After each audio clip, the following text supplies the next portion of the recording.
magandang araw mga ka-trackers.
So, bigyan ko lang kayo ng background konti ah.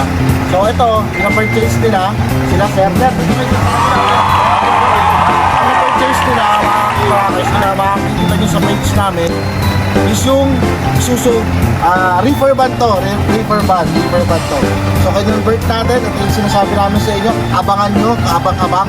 At ito na, kinonvert natin, change body natin, kasi ang gusto nila sir, 8 stud, wider, forward max, tsaka wide.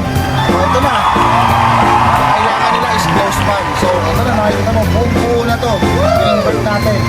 Hindi mo akalain reefer van to. Kaya sa mga nanonood ngayon, kayo na umusga kung ano yung sa makikita nyo. So, ito, ang nakaka-purchase nila is Isuzu Forward Max 6HK1 engine, tsaka 8 stud.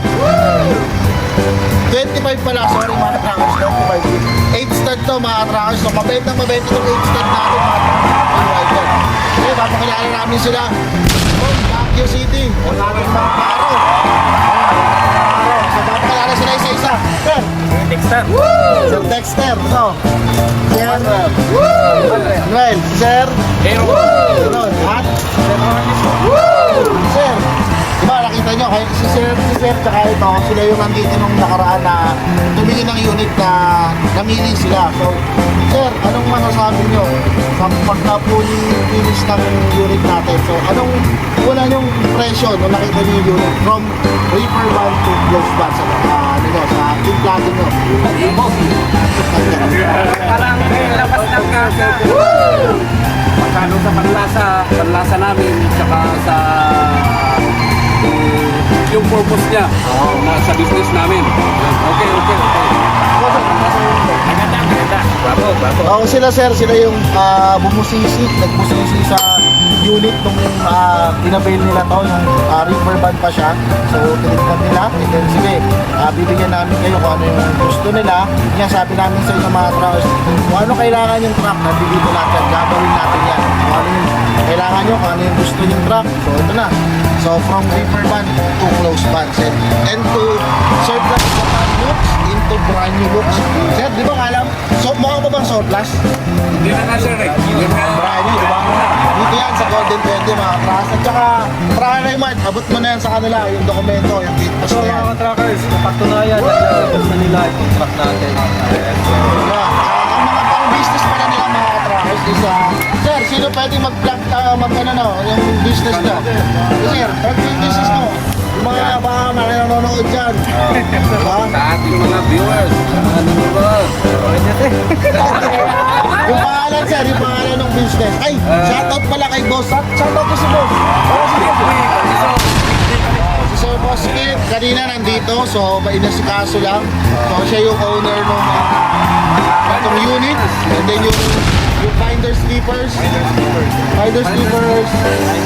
Dry goods. Yan, from Baguio City, mga katrackers. So, marami silang may branch sila sa Baliwag, Bulacan. So, mga katrackers, tapat lang ng SM Baliwag. So, yung mga katrackers natin, puntahan nyo. Finder Sleepers. And then, makakuha kayong discount doon. Yan, so, sabi ni Boss Jay, pagka sabihin nyo lang, ano, Sabihin nyo lang, subscriber kayo ng Golden 20, bibigyan kayo discount nila doon. Sabi namin yung Kalpaker Raymond, Kalpaker Park. So, ito na ngayon. Tapos na yung unit nila, sir. Nila, sir, gating. Finders Keeper.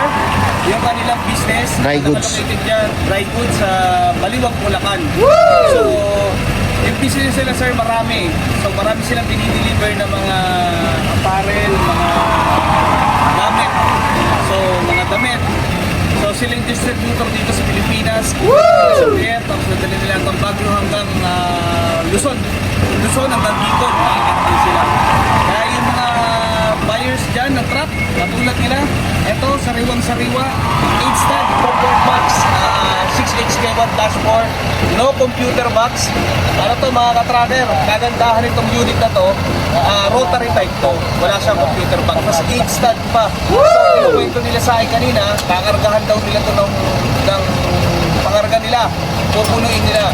So, lahat ng unit na lumalabas natin dito, sigurado yan. Dahil dito sa mga technician natin, kay Kuya Junjun. Yan. Yun, yan, yung isa natin. Yan si Junjun, si Kuya Junjun, overtime niya, tapos Kuya Toki. O, shout out sa kanila, sa technician natin. Talagang dito, sa atin, hindi lalabas ang unit ng hindi garantisado at hindi quality. Ultimo Manigat Pavilion, itignan natin yan. Kahit ako mismo, chinecheck ko yan, di ba? Kanina. Oo, chinecheck ko yan. Kung okay pa ba to, kailangan ng palitan, ito gagawin natin. So, ano pa hinihintay nyo mga katracker? Mag-subscribe na kayo. Baka kayo mga nanonood dyan. Baka kayo na ang susunod. Pagdating lang tayo kausap, kilala nyo na ako ng mga nanonood. Dito punta lang kayo. Usap tayo.